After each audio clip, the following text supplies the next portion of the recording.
Bonjour à tout le monde. Nous allons démarrer dans quelques secondes. Le temps d'attendre les participants. Donc, merci beaucoup à toutes les personnes qui sont en train de nous suivre. Donc, nous allons démarrer cette formation. Sur Excel, on a ce qu'on appelle des onglets. On a l'onglet Accueil, Insertion, Mise en page, Formule, Données, Révision, Affichage et Développeur que vous pouvez ajouter. Moi, je l'ai ajouté pour faire des macros, mais d'origine, si vous avez le logiciel Excel, si vous ne l'ajoutez pas, vous n'aurez pas cet onglet-là. C'est pour faire des macros. Donc, d'origine, on a ces onglets Accueil, Insertion, Mise en page, Formule, Données, Révision, Affichage. Donc, l'onglet Accueil, cet onglet, ça contient les boutons de commande utilisés pour créer, mettre en forme et modifier une feuille de calcul. D'accord? Donc, c'est à quoi sert cet onglet Accueil. L'onglet Insertion, donc, ça permet d'insérer des tableaux croisés dynamiques. Il y en a sûrement qui ont déjà entendu ce terme. De faire des dessins, des graphiques, etc. Donc, c'est à quoi sert l'insertion. Donc, à chaque fois qu'on va aller chercher une autre information, par exemple des photos, des tableaux, etc., c'est sur insertion qu'on va aller pour prendre l'information et venir le mettre sur notre tableur Excel. Donc, on a l'autre onglet mise en page. Donc, cet onglet est utilisé pour mettre en page votre feuille de calcul. Donc, choisir vos thèmes et mise à l'échelle. D'accord? On a l'onglet aussi formule. Pour moi, c'est l'onglet. En fait, ça fait partie des onglets les plus importants. Parce que cet onglet-là, c'est là où on va choisir les formules de calcul utilisées.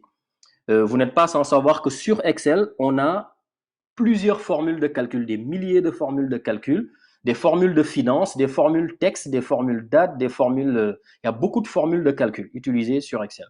Donc, ça fait partie des onglets les plus importants. On a également l'onglet données qui est utilisé pour faire des requêtes, des sous-totales, trier, filtrer, etc. Ça aussi, vous avez sûrement dû entendre parler de ça. Ça nous permet également de faire des listes déroulantes, d'accord, des listes déroulantes sur Excel. On a l'onglet révision. Donc, ça permet de protéger et procéder au suivi des modifications d'une feuille de calcul. Donc, vous pouvez protéger votre feuille de calcul. Vous pouvez faire aussi la révision de votre feuille de calcul. Donc, cet onglet-là, ceux qui utilisent par exemple le logiciel Word le connaissent bien pour corriger par exemple des fautes commises durant leur traitement de texte.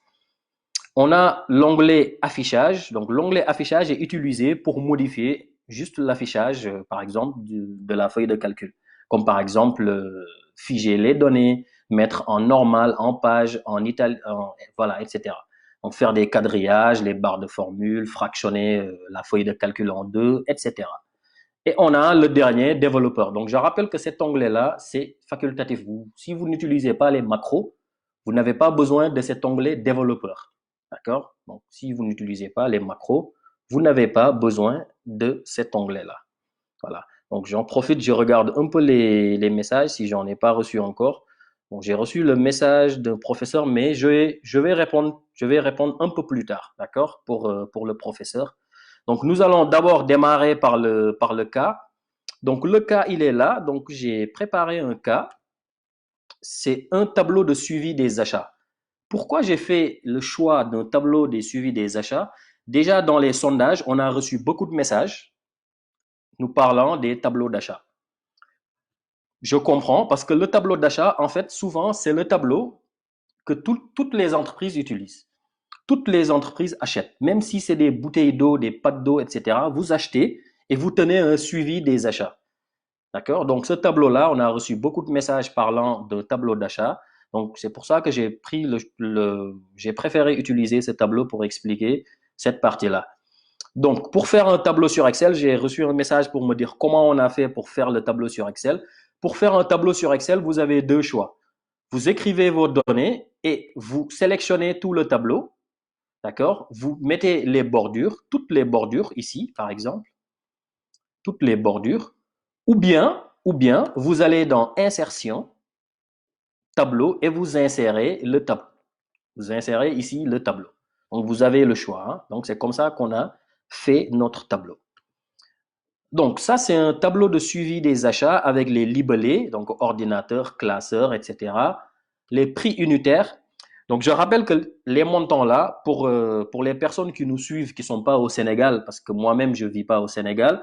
Donc, pour ces personnes qui nous suivent, ces montants-là sont en francs CFA. Donc, je rappelle juste que cette formation a été offerte par Buy Networking, qui est une société sénégalaise qui se trouve à Dakar, qui est un réseau professionnel aussi.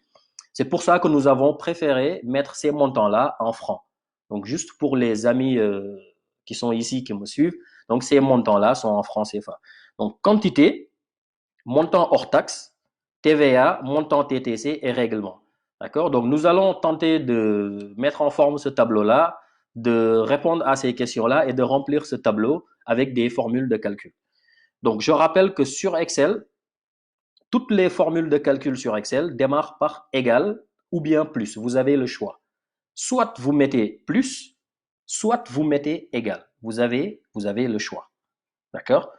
Donc, je mets égal et je vais mettre cette formule de calcul-là. Par exemple, si vous utilisez une feuille normale, vous n'avez pas d'Excel, vous ne connaissez pas Excel, pour faire cette formule-là, vous allez faire 300 000 multiplié par 3. Donc, sur Excel, la différence, c'est qu'on ne va pas écrire les montants. On ne va pas écrire les montants. Je vais juste choisir les montants et les mettre sur ma partie. Donc, je mets égal et je choisis 300 000. Donc, j'appuie sur 300 000. D'accord? Multiplier. Multiplier sur Excel, c'est étoile. D'accord? Donc, je mets étoile et j'appuie sur 3. 3, c'est la quantité. Donc, concrètement, la formule, c'est égal B3 multiplié par C3. Rappelez-vous, au début de cette live, j'avais dit que sur les formules de calcul, Excel utilise les cellules. D'accord? Je rappelle que les cellules, c'est la rencontre des lignes et des colonnes et c'est alpha numérique. Donc, j'appuie sur 300 000, étoile, qui signifie multiplier, par C3. Et je fais entrer. Et là, j'ai le montant hors taxe. D'accord? J'appuie sur la TVA pour calculer la TVA. Donc, la TVA au Sénégal, c'est 18%. En France, c'est 20% et c'est variable. D'accord? Selon le produit, les produits alimentaires sont autre chose. Donc, ici, comme au Sénégal, la TVA, elle est fixe. Donc, je fais égal 900 000 multiplié par 18%. Donc, je mets 18% et je fais entrer. Donc, la TVA, concrètement, c'est 162 000. D'accord? À ce moment-là, je vais calculer le montant TTC, donc qui sera égal au montant hors taxe plus la TVA. Donc, je mets égal, comme toute formule de calcul, le montant hors taxe, j'appuie dessus, plus la TVA. Donc, je fais entrer et j'ai 1 062 000. D'accord? Donc, ça, c'est le montant hors taxe, la TVA, le montant TTC. Maintenant, supposons j'ai un tableau où il y a plusieurs lignes. Là, j'ai fait simple. Hein. J'ai pris juste un tableau où il y a quelques lignes. Donc, concrètement, sur ce tableau, il y a 12 lignes. Donc, il y a 12 achats qui sont là. Supposons vous avez un tableau d'achat, par exemple, de 20 000 lignes, ou 10 000 lignes, ou 1000 lignes.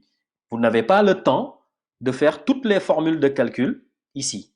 À chaque fois, mettre les mêmes formules de calcul. C'est là où la magie de Excel va opérer. C'est là où Excel devient intéressant.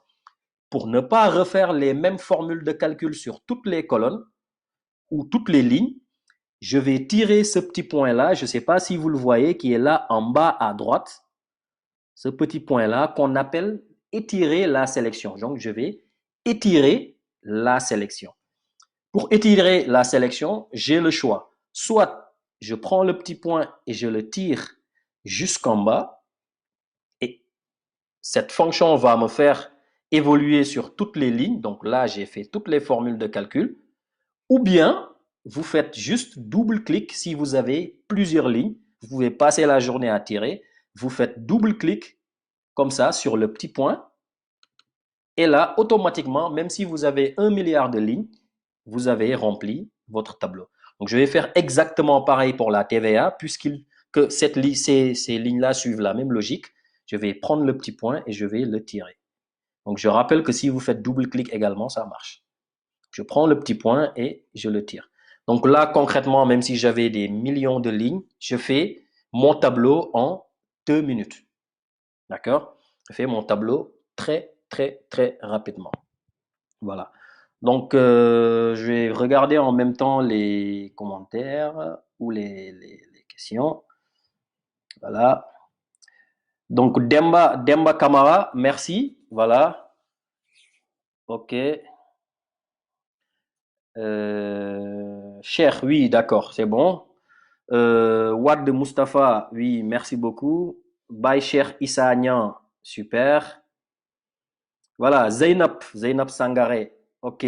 Allez, merci pour les encouragements. Donc, ce tableau-là, il est là. Donc, voici les formules de calcul que j'ai utilisées. Donc, j'ai utilisé des formules multipliées que je rappelle qui s'écrit avec étoile. Plus, c'est plus, ça ne change pas.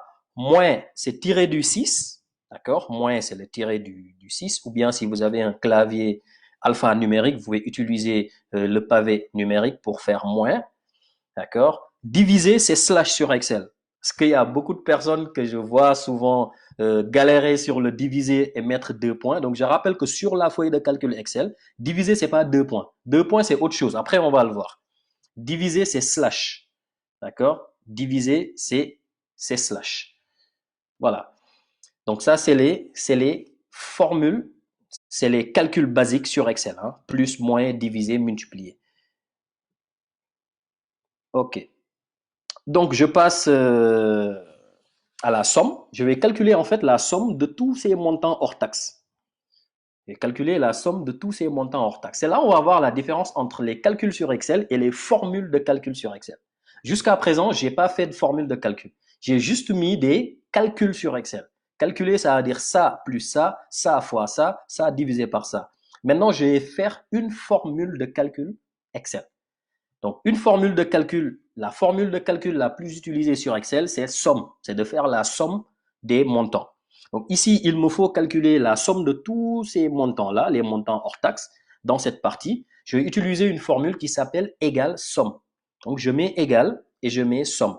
En général, si vous écrivez une fonction Excel, une fonction, normalement, Excel va vous faire la proposition. Excel va vous faire une proposition. Voici la proposition. Excel vous fait la proposition accepter. Ça va permettre de savoir où mettre les parenthèses. Donc, j'appuie sur somme et là, automatiquement, les parenthèses sont mises. À ce moment-là, pour faire cette formule-là, je vais sélectionner tous les montants à sommer. Donc, je sélectionne tous ces montants-là.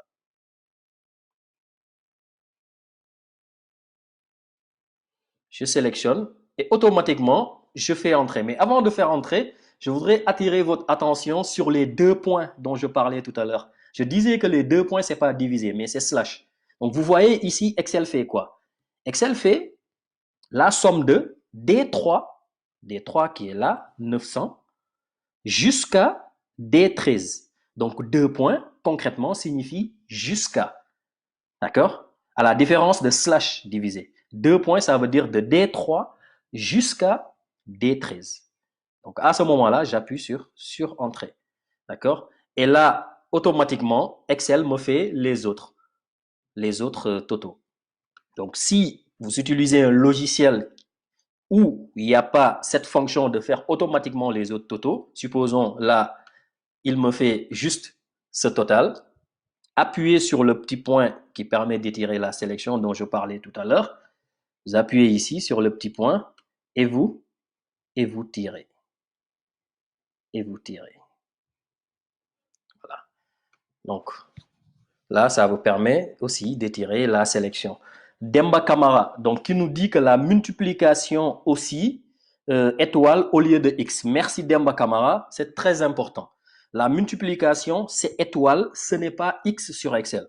D'accord? Parce que beaucoup de personnes font l'erreur aussi sur Excel. Merci Demba Kamara pour l'intervention.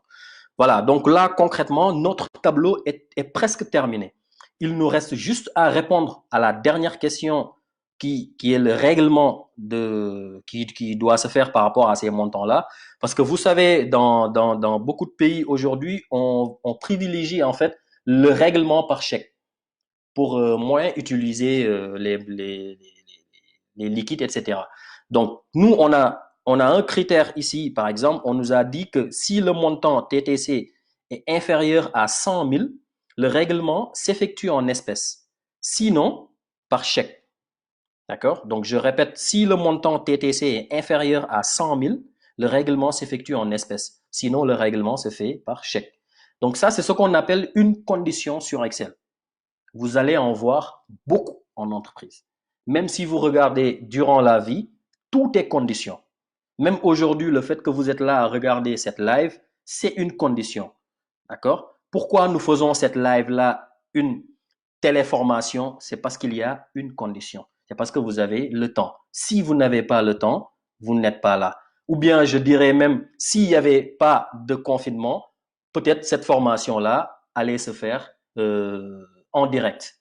D'accord? Peut-être que je serai dans une salle et que vous serez là avec moi sur cette formation-là. Donc, sur ce, je vais juste ouvrir une parenthèse pour dire aux gens, par exemple, par rapport à cette situation que nous sommes en train de vivre, le coronavirus, d'accord? Restez chez vous, d'accord? Utilisez votre temps de manière utile, suivez des tutos, faites des formations, d'accord? Mais s'il vous plaît, restez chez vous. Donc ça, c'est juste un petit message, hein? Donc je poursuis. Pour répondre à cette question-là, nous allons utiliser la condition Excel. Donc une condition Excel, c'est quoi? C'est tout ce que vous voyez comme fonction si, d'accord? Tout ce que vous voyez comme fonction si, que ça soit si, etc., si nombre, si somme, tout ça, c'est des conditions. Dans cette live-là, nous allons traiter quelques conditions simples. Parce que sur Excel, c'est le chapitre le plus long sur Excel en général. Parce qu'il y a ce qu'on appelle les conditions simples et logiques, les conditions qui sont simples mais illogiques. Il y a des conditions complexes, d'accord? Comme par exemple si et, si ou. J'ai fait des vidéos sur ces conditions-là sur ma chaîne YouTube, d'accord? Il y a aussi des conditions imbriquées, donc là où il y aura plusieurs si. Donc tout ça, c'est des conditions. Si nombre, si somme, tout ça, c'est des conditions, d'accord? Mais nous allons dans un premier temps utiliser les conditions simples et logiques, d'accord? Égal. Donc je mets égal. Si, donc vous voyez, Excel me fait la proposition. Excel me fait la proposition, j'accepte. Qu'est-ce qu'on nous dit? Si le montant TTC est inférieur à 100 000, le règlement s'effectue en espèces, sinon par chèque. Maintenant, je voudrais attirer votre attention sur quelque chose. Il y a beaucoup de personnes qui utilisent Excel pour faire des fonctions avec le FDX où on va vous proposer des cases à remplir. Il faut éviter cela si vous voulez être très fort sur Excel. Si vous voulez être à l'aise sur Excel, évitez d'utiliser insérer avec FDX avec des suggestions. Faites vos formules vous-même. D'accord? Comprenez l'ossature des formules. C'est pour ça que moi, je fais des vidéos, beaucoup de vidéos sur ces choses-là pour expliquer l'ossature des formules parce que c'est ça qui vous permettra de comprendre Excel. Un jour, vous pourrez, par exemple, utiliser deux formules comme recherche V et les conditions et là, vous aurez des problèmes pour assembler ces deux-là. Donc, moi, je vais expliquer l'ossature de cette fonction-ci. Donc, la fonction-ci est composée de trois parties. Il y a, je ne vais pas utiliser les termes de Excel, beaucoup de personnes ne vont pas comprendre, comme test logique. Test logique, c'est quoi? C'est la première partie de la fonction. C'est ici, la condition. La condition, c'est quoi? C'est que le montant doit être inférieur à 100 000. Donc, ça, c'est la condition. Valeur si vrai, c'est la deuxième partie. D'accord? Donc, c'est le résultat si la condition, elle est vraie. C'est la deuxième partie. La troisième partie, c'est le résultat si la condition, elle est fausse. Donc, ça, c'est les trois parties. D'accord? Qu'il faut bien comprendre. Donc, une condition est composée de trois parties. La condition en elle-même, point virgule. Le résultat si la condition, elle est vraie, point virgule. Le résultat si la condition, elle est fausse. Très bien, donc je commence. Donc ici, la condition, c'est quoi? Le montant TTC est inférieur à 100 000. Donc je choisis le premier. Donc ça, ce montant-là doit être inférieur à 100 000. Donc j'écris carrément 100 000. À ce moment-là, je fais point virgule. Point virgule. Point virgule sépare toutes les parties sur une formule de calcul sur Excel, sur toutes les formules. Hein. Et je rappelle qu'après le point virgule, il n'y a pas d'espace. C'est pas comme quand on écrit un texte, d'accord? Donc j'insiste sur ça. Il n'y a pas d'espace dans une formule. Donc deuxième partie, c'est le résultat si la condition elle est vraie. Donc ici, si par exemple le montant TTC est inférieur à 100 000, qu'est-ce qui se passe? À ce moment-là, le règlement se fait par espèces. Le règlement s'effectue en espèces. Donc, j'écris espèces. D'accord? Sur ce, je vais attirer votre attention sur quelque chose. Excel est une feuille de calcul. Dans une feuille de calcul, on est censé faire des formules de calcul. Et dans une formule de calcul, on est censé écrire des chiffres ou bien choisir des cellules. Là, je m'apprête à écrire un mot. Donc, à chaque fois que vous écrivez un mot dans une formule, je répète, dans une formule de calcul, il faut le mettre entre guillemets. D'accord? Il faut le mettre entre guillemets. Donc, je mets entre guillemets et je mets espèce. Je vais l'écrire en majuscule, espèce. Donc, ça, c'est le résultat si la condition, elle est vraie. Donc, si le montant est inférieur à 100 000 espèces, le règlement se fait par espèce. Je fais point virgule pour passer à la dernière partie, à la troisième partie. Donc, la troisième partie, c'est le résultat si la condition, elle est fausse. C'est-à-dire, si la condition, elle est fausse, à ce moment-là, par chèque. Le règlement se fait par chèque. Donc, concrètement, on a ces trois parties. Si la condition, c'est-à-dire si le montant TTC est inférieur à 100 000, le règlement se fait par espèce. Sinon, le règlement se fait par chèque. Vous n'avez pas besoin d'écrire sinon. Hein. Vous mettez juste les deux résultats, vrai et faux, le résultat vrai espèce et faux, et vous fermez la parenthèse. À ce moment-là, j'appuie sur Entrée. Et là, on voit le premier montant, 1 062 000, le règlement se fait évidemment par chèque, puisque c'est supérieur à 100 000. Si j'ai plusieurs lignes à remplir, encore une fois, je n'ai pas besoin de le faire pour chaque ligne. Je prends notre fameux petit point ici qui est là, qui permet d'étirer la sélection, et je fais double-clic, ou bien je tire, et là, automatiquement, vous voyez, j'ai toutes les réponses qui s'affichent. Voilà. Donc, Bekizi Falenbi, je vous salue aussi. D'accord? Donc, Zeynab Sangare, voilà, qui nous dit partager pour faire profiter aux gens qui veulent vivre leur confinement utilement. D'accord? Donc, merci beaucoup Zeynab pour l'intervention. Vous avez parfaitement raison. Donc là, vous voyez, la formule, elle est bien faite puisque ici, par exemple, vous voyez, 42 000 est inférieur de 100 000.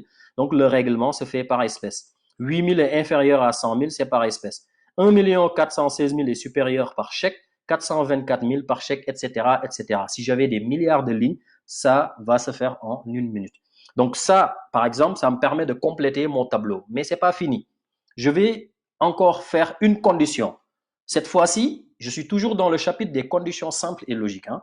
Cette fois-ci, je vais faire des conditions de couleur. Je ne sais pas vous, mais moi, quand je travaille en fin de journée, je suis fatigué. Je ne vois plus les chiffres. Je vois que des couleurs. D'accord? Donc, à ce moment-là, je mets, par exemple, supposons, hein, je donne juste un exemple, je mets, par exemple, tout ce qui est paiement en espèces, je le mets en vert, par exemple. Et tout ce qui est paiement par chèque, je le mets en rouge, par exemple. Et là, ça me permet d'avoir le visuel sur mon tableau parce que je suis fatigué, il est 17 heures, il est 18 heures. Voilà, vous voyez plus de chiffres ni lettres, vous voyez des couleurs, vous comprenez? Donc voilà, on va mettre une condition de couleur. Par contre, je vais pas colorier, mais je vais mettre une condition. D'accord? De couleur. Donc, pour faire la condition de couleur, c'est ce qu'on appelle la mise en forme conditionnelle. C'est une option qui se trouve dans l'onglet Accueil qui est là. Donc, il est là, mise en forme conditionnelle. Maintenant, je vais poser cette même condition-là cette même condition, je vais poser ça sur des couleurs. Et ça me permettra d'avoir ces montants-là en couleur. Et à chaque fois que le montant change, automatiquement, la couleur, elle change. D'accord? La couleur, elle suit. Donc, je vais poser cette condition-là et sur le montant TTC et sur le règlement. D'accord? Maintenant, pour faire une mise en forme conditionnelle, il faut sélectionner là où les parties concernées. Ici, je vais faire la mise en forme conditionnelle sur d'abord le montant TTC et après, je vais le mettre sur les règlements. Donc, je rappelle que tout ce qui est paiement par espèce, j'ai choisi de le mettre en vert. D'accord? Vous avez le choix, hein, vous pouvez choisir tout ce que vous voulez. Je choisis le vert et tout ce qui est paiement par chèque, je le mets en rouge. Hein, d'accord? Donc, si vous voulez d'autres couleurs aussi, vous pouvez mettre en commentaire. Hein, donc, on est libre. Donc, je choisis le montant TTC. Donc, je prends du début à la fin. Hein, je n'ai pas besoin de prendre les titres, j'ai juste besoin des montants. Je choisis tous ces montants-là. Je vais dans mise en forme conditionnelle. Règle de mise en surbrillance des cellules. Donc, c'est le premier. Et là, je vais répondre à la condition initialement posée. La condition posée, c'est quoi? C'est que, vous voyez ici, la condition, elle est là. Si le montant TTC est inférieur à 100 000, c'est en espèces. Et on sait que espèces, c'est en vert. D'accord? Sinon, c'est par chèque. Sinon, c'est le contraire. Hein? Donc, si le montant est inférieur à 100 000, donc je choisis ici inférieur à et je mets 100 000. J'écris 100 000 inférieur à quoi? Si les zéros sont bons. Inférieur à 100 000. Et je choisis de mettre ça en vert. Parce que inférieur à 100 000, c'est espèce et espèce, c'est en vert. Et je fais OK. Donc, tout ce qui est inférieur à 100 000, vous voyez, c'est en vert. Je fais la même manip, d'accord? Je fais la même manipulation pour les chèques. Donc, mise en forme conditionnelle, règle de mise en surbrillance des cellules. Et là, je vais faire le contraire. C'est le contre-résultat, c'est-à-dire c'est le sinon. Sinon par chèque. Maintenant, le contraire de inférieur, il y a beaucoup de personnes qui vont me dire le contraire de inférieur, c'est supérieur. Eh bien, c'est faux. Le contraire de inférieur, c'est supérieur ou égal. C'est très important. D'accord? Donc, le contraire de inférieur, c'est pas supérieur. Le contraire de inférieur, c'est supérieur ou égal. D'accord? Donc, je choisis ici supérieur à et je choisis supérieur ou égal, donc qui est là. Supérieur ou égal à 100 000 toujours, c'est-à-dire le contraire. Et là, je choisis de le mettre en rouge. Voilà, donc vous voyez, inférieur, supérieur, donc tout ça, ça permet de faire la mise en forme conditionnelle. Quelqu'un va me dire, mais pourquoi il ne faut pas les colorier? Il ne faut pas les colorier parce que si, par exemple, je change rien que ce montant-là, on va changer la quantité, d'accord? Non, on va changer, par exemple, le prix unitaire pour faire passer ce montant-là à quelque chose d'inférieur à 100 000. Et vous allez voir que ici, la couleur, ça va changer. Donc, au lieu de 300 000, je vais mettre 300, par exemple. Je fais entrer. Donc, le montant est inférieur à 900 000 et ici, c'est 900 et ici, c'est 1062. Ça passe en vert et ça passe en espèces ici. Regardez. Ça passe en vert et en espèces. Avant, j'avais quoi? J'avais 300 000 si je le change. 1, 2, 3. Ça passe en rouge et automatiquement, le montant change et le règlement change. D'accord? Juste pour conforter vos deux. Donc, je vais faire la même chose. Je vais faire la même chose sur les règlements. Parce qu'il faut une concordance entre ces deux lignes-là. Il faut que ici, si c'est rouge, ici aussi, on doit avoir rouge. Si c'est vert ici, on doit avoir vert ici également. D'accord? Donc, je fais pareil. Je sélectionne toute cette partie-là. Je vais dans mise en forme conditionnelle, règle de mise en surbrillance des cellules. Et ici, je ne peux ni faire inférieur ni supérieur puisque ce n'est pas des chiffres. C'est des lettres. Espèce, chèque, c'est des lettres, c'est un mot. Donc, à ce moment-là, si vous avez des mots, il faut choisir texte qui contient. Texte qui contient, donc qui est là. Texte qui contient. Et ici, je mets espèce qui est en vert, je l'écris espèce, minuscule, majuscule, peu importe. Parce qu'il y a quelqu'un qui me pose la question. Minuscule, majuscule, peu importe, hein. On le met en espèces. Espèces et je mets en vert. Voilà. Donc, je fais la même chose pour chèque. Mise en forme conditionnelle, règle de mise en surbrillance des cellules, texte qui contient, j'écris chèque, minuscule, majuscule, peu importe la case, et je mets en, chèque c'est en rouge, je pense. Ouais, c'est en rouge. Donc, vous voyez, il y a vraiment une concordance entre ces deux cases-là. Et on va changer ce montant-là, on va changer 300 000, on va remettre 300, et vous verrez que ça ne sera plus rouge et ça ne sera plus paiement par chèque. Donc, je mets 300, ça sera inférieur à 100 000. Je fais entrer, et là, hop, vous voyez, ça devient vert, et automatiquement, et le paiement se fait en espèces. D'accord? Donc, je remets 300 000. Ça devient rouge et par chèque. Voilà, très bien. Donc, je vais vous mettre à côté les différents signes qu'on peut avoir sur les fonctions logiques comme les conditions. Donc, nous avons inférieur, je l'avais dit tout à l'heure, c'est la fonction qu'on a utilisée.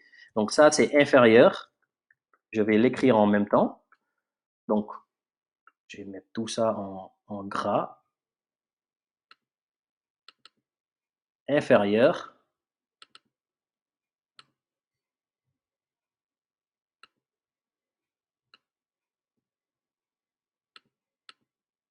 Donc, nous avons supérieur qui s'écrit comme ça. Ça, tout le monde le sait. Nous avons inférieur ou égal. Sur Excel, inférieur ou égal s'écrit comme ça. Inférieur ou égal. Et je rappelle qu'il n'y a pas d'espace entre le inférieur et le égal. Il n'y a pas d'espace entre les deux. D'accord? Donc ça, c'est inférieur ou égal. Supérieur ou égal. Donc c'est supérieur et je rajoute égal et il n'y a pas d'espace entre les deux. Donc je mets supérieur ou égal. Supérieur ou égal. Et il y a un dernier qui est peu connu, que souvent on n'utilise pas, mais ça existe, différent. Différent. Par contre, on peut nous dire, par exemple, si le montant est différent, si le montant est différent de zéro, d'accord, par exemple, la commande, elle est bonne. Sinon, c'est des anomalies. C'est-à-dire qu'on veut tout sauf zéro. Et le signe différent s'écrit comme ça. Inférieur, supérieur. C'est-à-dire, vous mettez les deux sous forme de losange. Pas le contraire, d'accord? Donc, sous forme de losange, inférieur d'abord et après supérieur, d'accord? Donc, ça, c'est ce qu'on appelle différent. Et je rappelle qu'il n'y a pas d'espace entre le inférieur et supérieur. Donc, ce signe, c'est différent. Donc, nous avons ces différents signes-là qu'on peut utiliser dans une fonction logique sur Excel. Voilà. Donc, je vais en profiter, si vous me permettez, de répondre à la question du professeur. Donc, qui me disait, par exemple, comment faire, par exemple, pour utiliser dans mon domaine Excel. Donc, pour utiliser Excel dans le domaine des professeurs, vous pouvez calculer, par exemple, la moyenne des apprenants.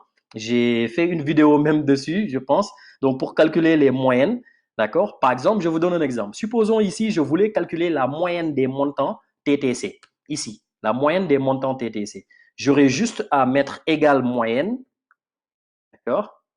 Égal moyenne, comme j'avais mis égal somme. Je sélectionne tous ces montants-là et j'aurai la moyenne des commandes, par exemple, effectuées par cette entreprise. Donc, c'est ce qu'on appelle égal moyenne. C'est une fonction statistique. D'accord? Moyenne, nombre ci, etc. C'est ce qu'on appelle des fonctions statistiques.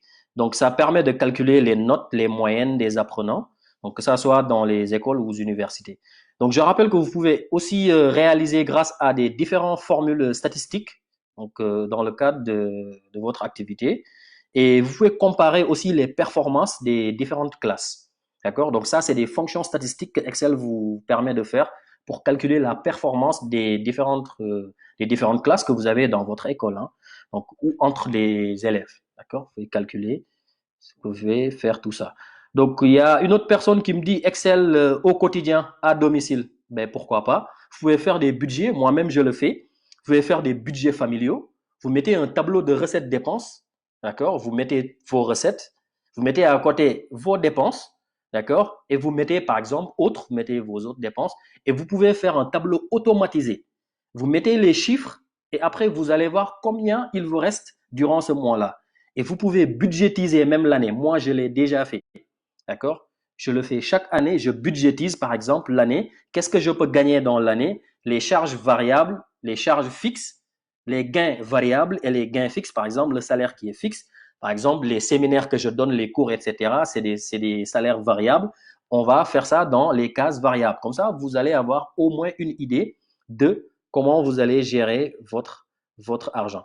Donc, je reviens sur le live pour voir les questions. Donc, Lamine Diouk, merci beaucoup. Merci pour le soutien. Malan Diane aussi, merci pour le soutien. On a reçu vos messages. Donc, nous allons poursuivre sur la dernière partie, l'avant-dernière partie, parce que la dernière partie, elle est consacrée à vos questions. D'accord? Nous allons répondre à vos questions. Donc, n'hésitez pas. Pour les questions, mettez les commentaires, comme ça, au moins, on anticipe. Donc, pour la dernière partie, nous allons voir toujours dans les conditions, hein, parce que c'est le chapitre le plus utilisé sur Excel. Nous allons calculer le nombre de paiements par chèque. Nous allons d'abord calculer le nombre de paiements par chèque et nous allons calculer la somme des paiements par chèque. Donc, le nombre de paiements par chèque, on veut savoir combien de paiements nous avons ce mois par chèque. Combien de paiements nous avons ce mois par espèce. D'accord? Donc, ça, c'est une formule conditionnelle. D'accord? C'est une formule conditionnelle, mais c'est une formule statistique. Parce que souvent, c'est dans des tableaux statistiques qu'on l'utilise. D'accord? Même sur Excel, c'est dans le chapitre des fonctions statistiques. Cette fonction-là s'écrit comme ça, égale NB si. Donc, je mets NB, Excel me fait la proposition j'accepte qui est là. D'accord, voilà. Donc, cette fonction s'écrit comme ça. Donc, je calcule quoi? Je calcule le nombre de paiements par chèque et le nombre de paiements par espèce. Cette fonction est composée de deux parties. La première partie, ça parle par exemple de la plage. La plage, c'est l'endroit où nous allons chercher ou l'endroit où nous allons compter les paiements par chèque. Et le critère. Le critère, c'est quoi? C'est le critère que nous sommes en train de compter. Donc, il y a deux parties. C'est très important, comme j'ai dit au début, de comprendre l'ossature des formules. C'est quoi une plage? C'est quoi un critère? Une plage, c'est l'endroit où vous allez compter votre critère. Le critère, c'est ce que vous êtes en train de compter. Nous sommes en train de compter les paiements par espèce. Après, nous allons compter les paiements par chèque. D'accord? Donc, dans un premier temps, je vais écrire ici espèce et je vais mettre ici chèque. Je vais même copier tout ça. Voilà. Donc, je mets un petit tableau ici. J'aime bien que ça soit bien fait. Voilà, nous avons calculé les montants les paiements qui ont été effectués en espèces et les paiements qui ont été effectués par chèque. Donc, je mets chèque ici. Ici, c'est chèque. Je vais coller en valeur. Voilà. Donc, cette formule NB-si, donc je mets NB-si. Donc, la plage, c'est quoi? C'est l'endroit où je vais aller compter. Une plage, en général, c'est beaucoup de cellules ou beaucoup de lignes ou beaucoup de colonnes. Donc, ici, la plage, elle est là. C'est là où je vais compter le nombre de paiements par chèque et le nombre de paiements par espèce. En général, une plage, ça se fige. Donc, dès que vous entendez plage, table de matrice, il faut le figer. Figer, ça veut dire quoi? C'est mettre les dollars que vous voyez avant les lettres et avant les chiffres. Si vous avez des doutes, appuyez sur F4 si vous utilisez un ordinateur Windows. Si vous utilisez un ordinateur Macintosh, vous faites commande T. Donc, commande ou bien CMD-T. Donc, je mets F4 ou CMD-T, automatiquement, il le fiche. Ça me permet d'étirer la sélection. Je mets point virgule. Le critère, c'est quoi? Le critère, c'est espèce. C'est-à-dire, je compte le nombre de paiements par espèce. Je peux choisir ici espèce. Et automatiquement, je fais entrer. Et là, j'ai 5 paiements en espèces. Si je tire le petit point, je fais juste double-clic, j'ai 6 paiements par chèque. D'accord? Donc, si vous voulez, vous pouvez compter. Donc, chèque 1, 2, 3, 4, 5, 6 et espèce 1, 2, 3, 4, 5. D'accord? Donc ça, c'est ce qu'on appelle la fonction nombre si. Je vais même le mettre ici. Donc cette fonction, c'est nb.si. Je le mets comme ça en gras. Voilà. Maintenant, nous allons mettre la fonction somme si. Somme si, ça me permet de calculer la somme des montants par espèce et par chèque. Donc là, je rappelle que c'est espèce. Donc somme si. Somme.si. Donc c'est comme ça qu'on écrit. Donc je vais prendre le même style de tableau.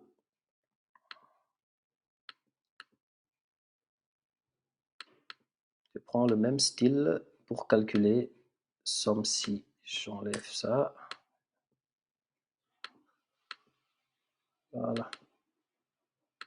Donc somme si, ça me permet de calculer la somme des paiements qui ont été effectués en espèces et la somme des paiements qui ont été effectués par chèque. Ça me permet de savoir à la fin de l'exercice ou à la fin du mois combien on a, même pour les rapprochements bancaires, hein, pour les comptables par exemple, pour le comptable qui m'avait posé la question tout à l'heure. Vous pouvez faire ce petit tri-là pour voir combien vous avez payé en espèces et combien vous avez payé au total par chèque. Cette fonction-là, ça vous permet de calculer ça. Donc, je mets égal somme. Si Excel me fait la proposition, j'accepte. Cette fonction est composée de 3 parties. Donc, dans cette fonction-là, contrairement à nombre si, on a 2 plages. On a la plage du critère et on a la plage où nous allons faire la somme des montants de ce critère-là. Donc, concrètement, nous avons 3 parties. La première partie, c'est la plage critère. Ici, Excel n'est pas très explicite là-dessus. Excel met juste plage. Mais je vous donne l'information, c'est la plage critère. Donc, c'est cette plage-là, là où il y a le critère. Quand on parle de critères, souvent on parle de mots, hein, on ne parle pas de chiffres pour les calculs. Il y a le critère en deuxième lieu.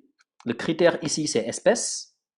Et il y a la troisième partie, il y a la somme plage. Donc, c'est la plage où nous allons faire la somme de ces montants pour ce critère-là. Donc, c'est cette plage-là. D'accord? Donc, concrètement, Excel va faire quoi? Excel va sélectionner cette plage-là. Donc, ça sera la première partie plage critère. Deuxième partie, Excel va appuyer sur espèce. Donc, on va répertorier tout ce qui est espèce dans cette plage-là. Et Excel, dans la troisième partie somme plage, va prendre ces espèces critères-là.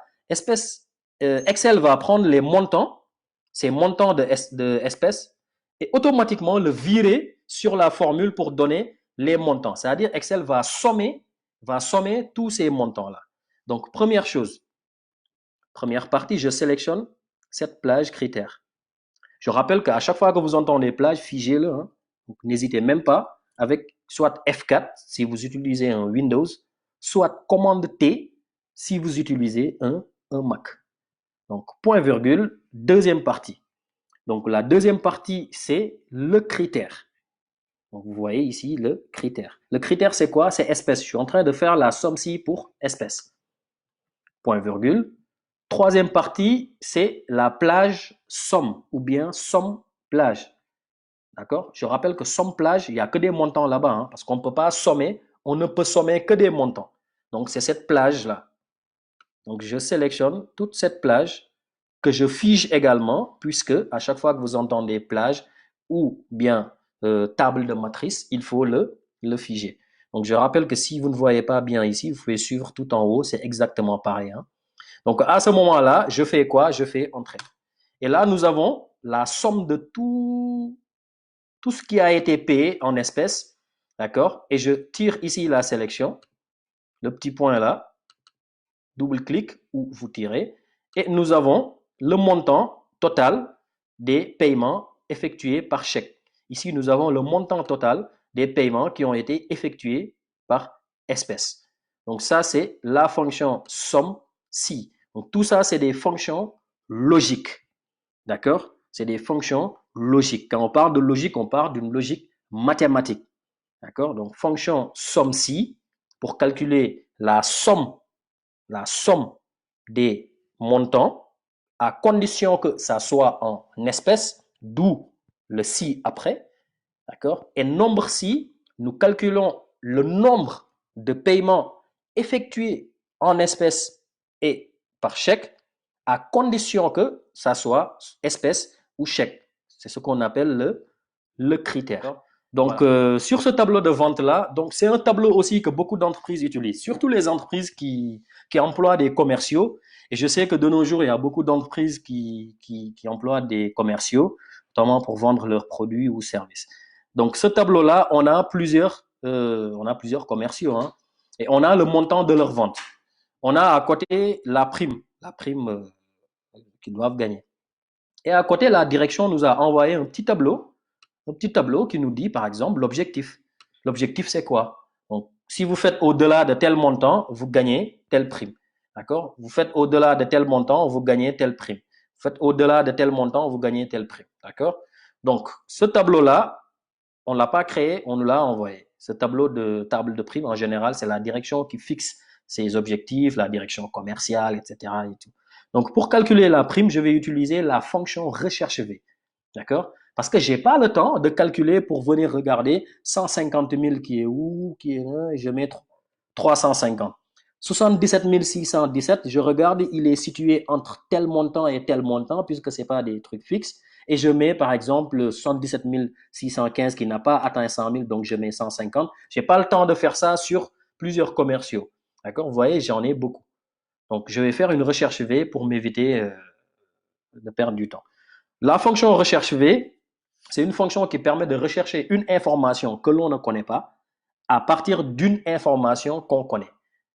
Pour moi, en fait, c'est la définition la plus simple que je peux vous donner, sans pour autant rentrer dans les mots compliqués de Excel, les détails et tout ça. De manière terre à terre entre nous, c'est une fonction qui vous permet d'aller chercher une information que vous ne connaissez pas. Par exemple, la prime, vous ne connaissez pas la prime, à partir d'une information que vous connaissez. Qu'est-ce qu'on connaît? On connaît le montant effectué par Jean, notre premier commercial. Donc, je mets égal recherche V. Donc, la fonction recherche V est composée de 4 parties. La première partie, c'est la valeur cherchée. La deuxième partie, c'est la table de matrice. D'accord? Et la troisième partie, c'est le numéro index colonne. La quatrième partie, c'est la validation de la formule avec vrai ou faux. Je vais détailler ça parce que c'est la dernière chose qu'on va voir. La première partie, c'est la valeur cherchée. C'est quoi la valeur cherchée? La valeur cherchée, c'est l'information que nous détenons. D'accord? Ici, c'est pas très clair, valeur cherchée, ça peut être flou. Mais en d'autres termes, c'est l'information que l'on détient. D'accord? Ici, quelle est l'information qu'on a? C'est le montant. La deuxième partie, c'est la table de matrice. En d'autres termes, c'est quoi? C'est le tableau, parce que souvent c'est un tableau, c'est le tableau où se trouve l'information qu'on cherche. Ici, on cherche quoi? On cherche la prime. La prime se trouve dans quel tableau? C'est ce tableau-là qui est là. C'est ce tableau où se trouve l'information qu'on cherche. Ce qu'on appelle table de matrice, c'est la deuxième partie. Point virgule. La troisième partie, c'est quoi? C'est le numéro index colonne. Le numéro index colonne, c'est le numéro de colonne où se trouve l'information qu'on cherche. À ne pas confondre avec ce numéro de colonne-là, puisque l'information qu'on cherche, elle est là. Donc, c'est là où on va compter 1, 2. Donc, c'est le numéro de colonne où se trouve l'information qu'on cherche. D'accord? Quatrième partie, c'est quoi? C'est la validation de la formule avec vrai ou faux. Donc, vrai signifie que je cherche une information approximative ou une information proche. Et faux signifie que je cherche une info exacte. D'accord? Si je cherche par exemple un nom, un matricule, il n'y a pas à chercher à côté de trucs, c'est exact. Donc c'est faux. Si je cherche une information proche, par exemple ici, on ne cherche pas des infos exactes, on cherche le montant est plus proche de quelle prime, par exemple 77 615, il n'y a pas ce montant dans ce tableau. Mais Excel va aller chercher 77 615 et plus proche de quel montant pour lui affecter cette prime-là. D'accord? Donc, c'est comme ça qu'on fait cette formule-là. On démarre. Première partie, c'est la valeur cherchée, c'est l'information que je connais. Ici, je connais quoi? Le montant. Donc, j'appuie sur le montant et je fais point virgule. Deuxième partie, c'est le numéro de colonne. Donc, deuxième partie, excusez-moi, c'est la table de matrice. Donc, c'est le tableau où se trouve l'information qu'on cherche. Donc, c'est ce tableau-là. Ici, je sélectionne ce tableau. Vous vous rappelez, j'avais dit que tout ce qui est plage, table de matrice, il faut le figer. Donc, vous figez avec F4 ou bien vous faites commande T si vous utilisez un Mac. Donc, je le fige automatiquement. Et là, j'ai les dollars. Point virgule. Troisième partie, c'est le numéro de colonne où se trouve l'information que je cherche. Le numéro de colonne où se trouve l'information que je cherche ici, c'est 2. D'accord? Ironie, ici, les colonnes ne sont pas numérotées, vous vous rappelez. C'est les lignes qui sont numérotées, mais c'est à moi de compter le numéro de colonne à partir de ma sélection. Donc, je ne vais pas compter A, 1, 2, 3, puisque je n'ai pas sélectionné A, ni B, ni C. J'ai sélectionné le E et le F.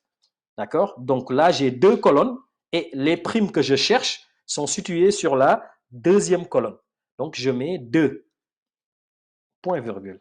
Et la dernière partie, qui est la partie la plus importante, c'est ça qui va vous permettre de savoir si vous avez trouvé votre formule ou pas, c'est le vrai ou faux.